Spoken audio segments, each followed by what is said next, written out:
সাবেক প্রধানমন্ত্রী শেখ হাসিনা ছিলেন। এগুলো আমরা এখন মানে দাঁত থাকতে দাঁতের মর্ম বুঝছি না, অনেকে আমরা গালাগাল করছি, ঠিক করছি, কিন্তু দেখা যাচ্ছে যে যখন তিনি চলে যাবেন আমরা কিন্তু তখন আবার তার জন্য কাঁদবো।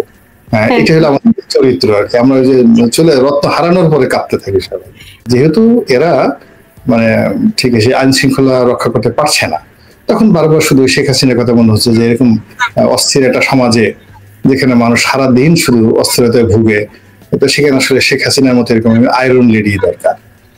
ডক্টর মোহাম্মদ ইউনূস তার যে প্রজ্ঞা, তার যে কৌশল, এখানে তিনি দেখিয়েছেন কলা, খাইয়েছেন মূলা, অথবা এখানে তিনি মানে যা কিছু করেছেন এখানে পুরোটাই তার ক্যারিশমা।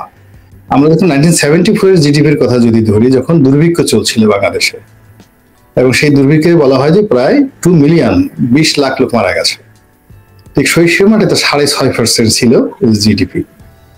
তো 6.5%, এবং ওই সময়টাতে কর্মহীন হয় না। এখন বিশ্বব্যাংকের হিসাব অনুযায়ী দেখেন, আগে সেই 74-এর তুলনায় অর্ধেক জিডিপি, গত 10 মাসে 30 লাখ লোক অতি দরিদ্র হয়ে গেছে। মানে যারা দরিদ্র ছিল তারা একেবারে ছিন্নমূল হয়ে গেছে। জনাব নুরুল হক নুরু হলো জনাব তারেক রহমানের ছায়া, যা শ্যাডো। এখন সেই তারেক রহমান সাহেবের শ্যাডোকে যদি তার নির্বাচনী এলাকাতে গিয়ে একটা ইউনিয়ন পর্যায়ের বিএনপি নেতা কর্মীদের হাতে মানে লাঞ্ছিত হতে হয়, তাহলে আগামীতে যারা বিএনপির মনোনয়ন নিয়ে যাবেন, যেখানে রিজভী সাহেবের সিগনেচার আছে, ফখরুল সাহেবের সিগনেচার আছে, তাদের কপালে কি দুর্ভোগ আছে, কি শনির দশা আছে, এটা তো ইজিলি বোঝা যায়।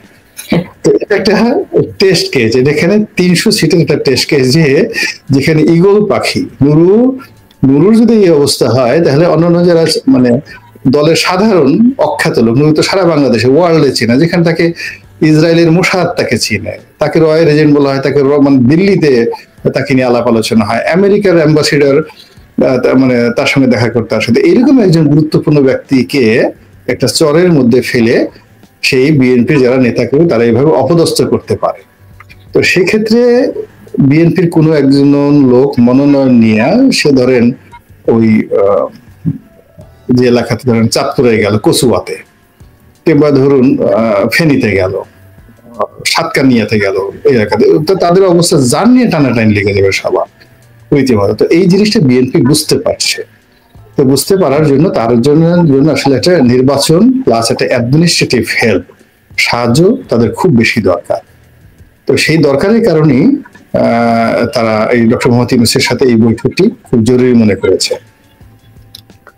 দ্বিতীয়ত হলো যে বিএনপি তো অনেক দিন ধরে ক্ষমতার বাইরে, সে 2006 থেকে মাজা ব্যথা হয়ে গেছে, পিঠ ব্যথা হয়ে গেছে, ঘাড় ব্যথা হয়ে গেছে। মানে ক্ষমতার একটা স্বাদ আহ্লাদ আছে, যেহেতু এটা তো একবার পেয়েছে, যে বাঘ একবার মাংস খেয়েছে, মানুষ খেয়ে বাঘ, ও বারবার মানুষ খাওয়ার জন্য তার যত ঝুঁকি নিতে হয় সে আসবেই। যারা একবার ক্ষমতার স্বাদ পেয়ে গেছে তাদের জন্য দ্বিতীয়বার ক্ষমতায় যাওয়াটা স্বপ্ন থাকবে, কামনা থাকবে, আশা থাকবে, এটা স্বাভাবিক। এখন বিএনপি যেখানে দেখছে যে জনগণ ভোট দেওয়ার জন্য যদি সুযোগ পায় তারাই ভোট পাবে, যেহেতু আওয়ামী লীগ নেই মাঠে, যদি এখানে পেশি শক্তি ব্যবহার করে সিল পিটানোর ব্যাপার হয়, আমাদের ধারে কাছে কেউ আসতে পারবে না। যদি রেজাল্ট তৈরি করার ব্যাপারে সবই তার। নির্বাচনের বাইরে বিএনপি কি আর কোনোভাবে ক্ষমতায় আসার সম্ভাবনা আছে? না, নির্বাচন ছাড়া তো বিএনপির আর কোনোভাবে ক্ষমতা আসার কোনো সম্ভাবনা নাই, আর বিএনপি সে নিজেও জানে।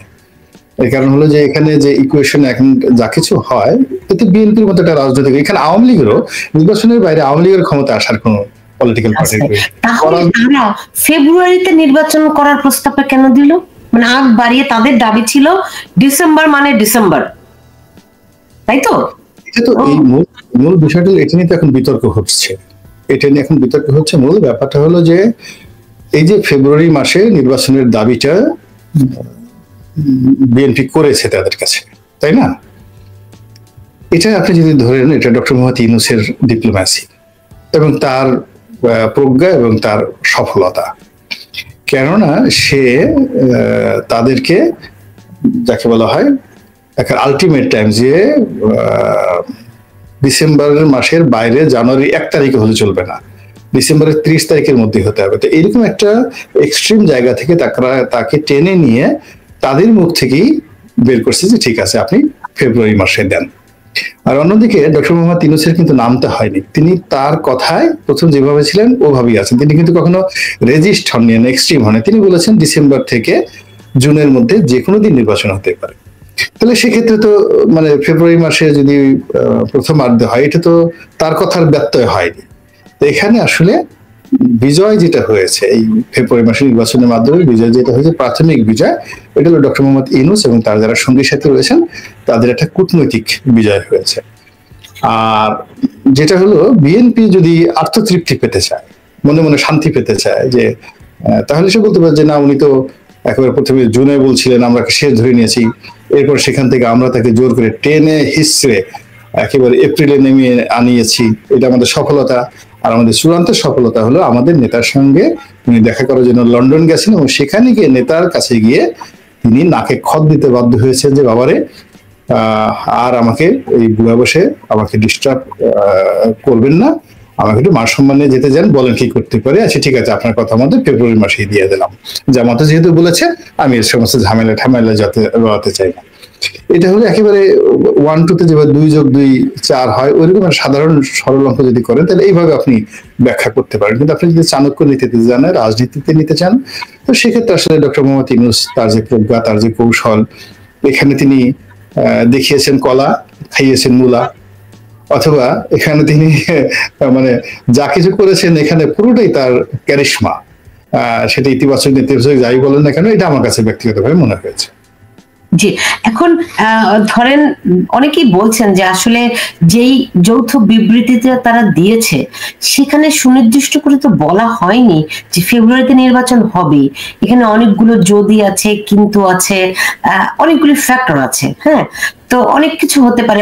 আপনি জানেন যে মিয়ানমারে কিন্তু নির্বাচন আছে ডিসেম্বরে, এবং এইবার মিয়ানমারের নির্বাচনটি কেন্দ্র করে এই অঞ্চল অনেক উত্তপ্ত হওয়ার আশঙ্কা আছে, ভয়াবহ পরিস্থিতি হওয়ার আশঙ্কা আছে। সেই ক্ষেত্রে আমরা তো ডেফিনেটলি প্রভাবিত হব।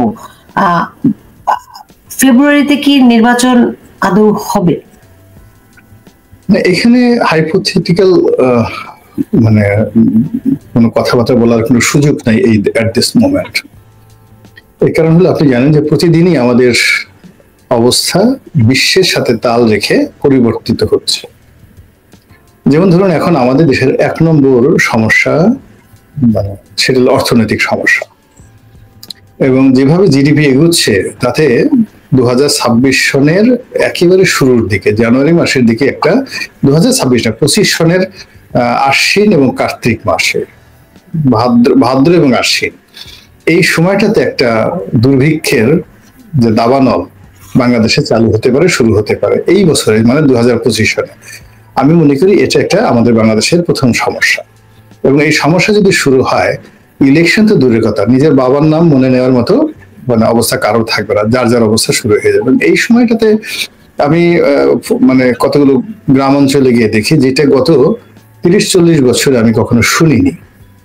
সেখানে ডিম চুরি করার জন্য ডিম চুরি হচ্ছে, মানে মুরগির ডিম চুরি করার জন্য সংঘবদ্ধ গ্রামে চোর বের হয়ে যাচ্ছে। কোনো বাড়িতে কলা রাখা যাচ্ছে না, কোনো বাড়িতে মুরগি রাখা যাচ্ছে না। এরকম ছোট ছোট যে সিসকে চুরি, এটা এমন পর্যায়ে চলে গেছে এবং এটার জন্য পুলিশের জীবন হারাম হয়ে গেছে। তারপর শেষে সেই চোরেরা টর্চ লাইট নিয়ে গিয়ে বিভিন্ন যারা গৃহবধূ একসাথে চুরি ডাকাতি দুটো করছে, যেখানে পাচ্ছে চাকু ধরে কানের দুল, কানের এটা খুলে নিয়ে যাচ্ছে। তো দুর্ভিক্ষ হলে এই জিনিসগুলো রীতিমতো কোন পর্যায়ে যাবে আপনি কল্পনা করতে পারবেন না, যেটা 1974-এ ঘটেনি। একটা ছোট্ট উদাহরণ দিয়ে আপনাকে বলি যে বিশ্বব্যাংক বলছে যে এই বছর জিডিপি হতে পারে 3.7। তো 3.7 ধরেন আমি 3.3 থেকে 4-এর মধ্যে জিডিপি রইল। আমরা যখন 1974-এর জিডিপির কথা যদি ধরি, যখন দুর্ভিক্ষ চলছিল বাংলাদেশে, এবং সেই দুর্ভিক্ষে বলা হয় যে প্রায় 2 মিলিয়ন 20 লাখ লোক মারা গেছে, ঠিক সেই সময়টাতে 6.5% ছিল জিডিপি। তো 6.5%, এবং ওই সময়টাতে কর্মহীন হয়নি। এখন বিশ্বব্যাংকের হিসাব অনুযায়ী দেখেন আগে সেই 74-এর তুলনায় অর্ধেক জিডিপি, গত 10 মাসে 3 লাখ লোক অতি দরিদ্র হয়ে গেছে, আর 30 লাখ লোক অতি দরিদ্র হয়ে গেছে, মানে যারা দরিদ্র ছিল তারা একেবারে ছিন্নমূল হয়ে গেছে। এবং এর বেশিরভাগই নারী, বেশিরভাগ নারী যারা নারী কর্মজীবী ছিলেন, এবং আরো প্রায় 28 লাখ লোক মানে বিশ্বব্যাংকের হিসেবে, সরকার হিসেবে তারা চাকরিচ্যুত হয়েছে। So it is a prime problem. তার সঙ্গে আবার দেখেন এখানে যে করোনা হিট করে ফেলেছে, আবার এই যে শুরু হলো অপ্রত্যাশিত ইরান এবং যাকে বলে ইসরায়েল যুদ্ধ। এবং এই ইরান ইসরায়েল যুদ্ধ, তারপর আপনি আবার যেটা বললেন যে সামনে আবার মায়ানমারের যে পরিবেশ পরিস্থিতি, ফলে বাংলাদেশের এই যে রাজনৈতিক অবস্থা সবকিছু নির্ভর করছে অর্থনীতির উপর, বৈশ্বিক পরিস্থিতির উপর। এখানে সবকিছু এখন ইচ্ছা করলে তারেক রহমান সাহেব, ইচ্ছা করলে জামাত বা ইচ্ছা করলে ইউনূস সাহেবের উপরে নির্ভর করবে না আগামী দিনগুলোতে। Is the reality. এমনিতে ধরেন আপনি কি বলেছেন যে দুজনার, তারেক রহমান এবং ডক্টর মোহাম্মদ ইউনূসের সঙ্গে বৈঠকে দুজনার বডি ল্যাঙ্গুয়েজে খুবই অমায়িক ভদ্রতা ছিল, আন্তরিকতা ছিল আপনি বলছেন। আমি একটু তারেক রহমানের বডি ল্যাঙ্গুয়েজ, তার কথা, এবং আলটিমেটলি আপনি বলছিলেন যে ডক্টর মোহাম্মদ ইউনূস এই বৈঠক থেকে লাভবান হয়েছে নানান ভাবে।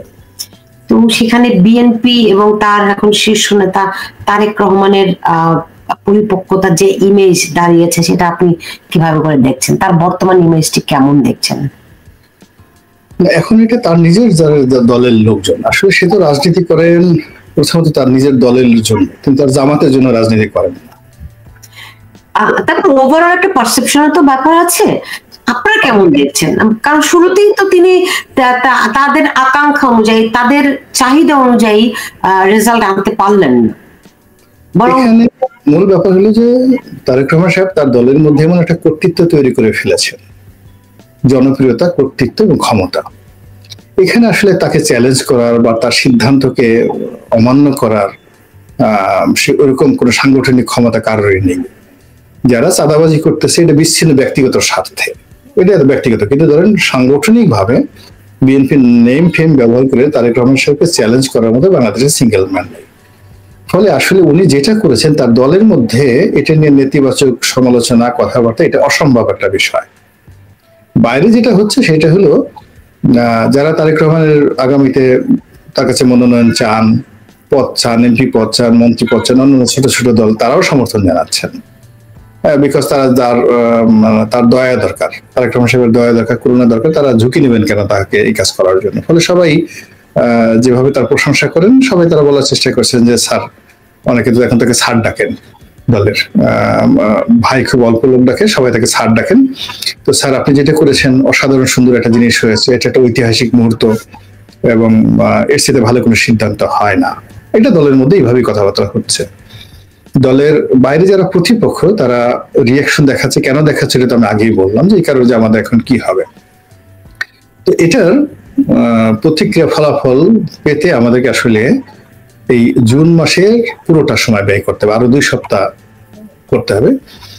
যদি জুলাই চার্টার করা হয়, জুলাই চার্টার করার পরে যেটা সরকার কৌশল হিসেবে নিয়েছে যে তার একটা পিসফুল টাইম দরকার, এবং সে এমন একটা জুলাই চার্টার তৈরি করবে যে জুলাই চার্টার দেখে জনগণ খুশি হবে।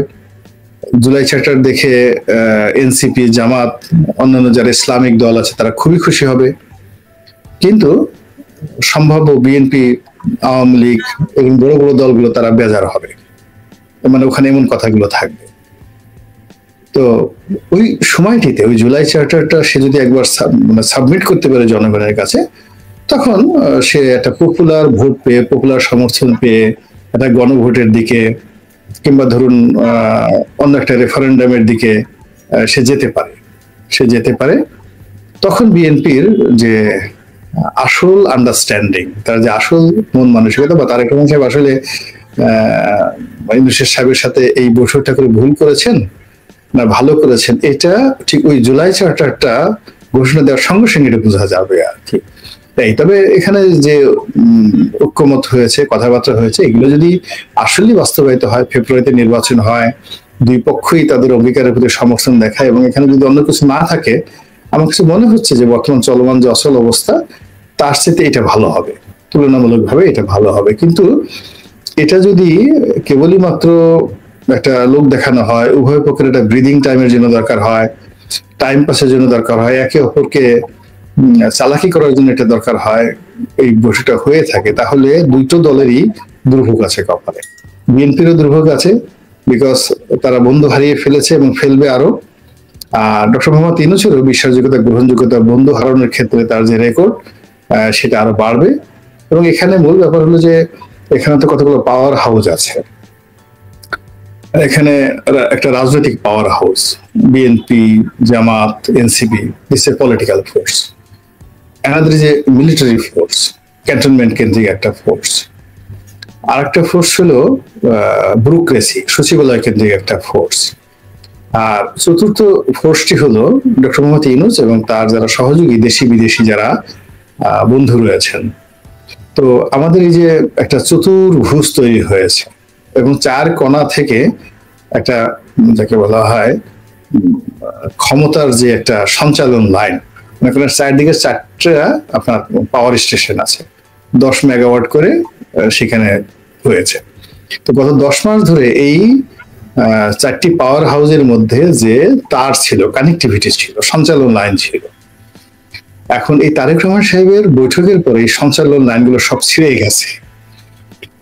এখন সবকিছু করে আবার রিসাপেল হতে হবে সঞ্চালন লাইনগুলো।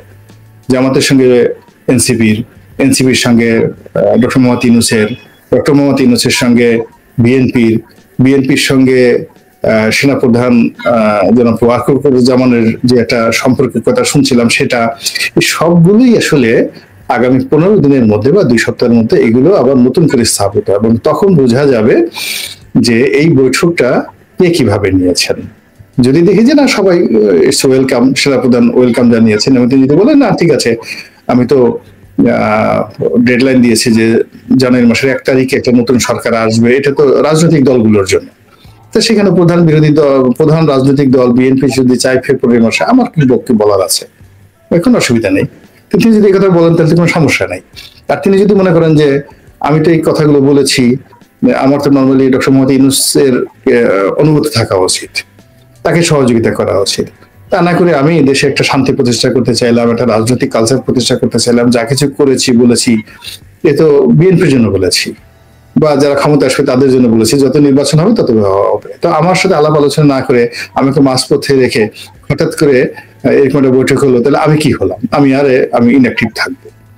এখন এই জিনিসটা যদি তিনি অভিমান করেন, সেটারও কিন্তু ভীষণ রকম একটা নেতিবাচক প্রতিক্রিয়া হবে আমাদের এই রাজনীতিতে, যেটা এই মুহূর্তে বোঝা যাচ্ছে না, হয়তো সপ্তাহ 2 লাগবে টোটাল জিনিসটা করতে।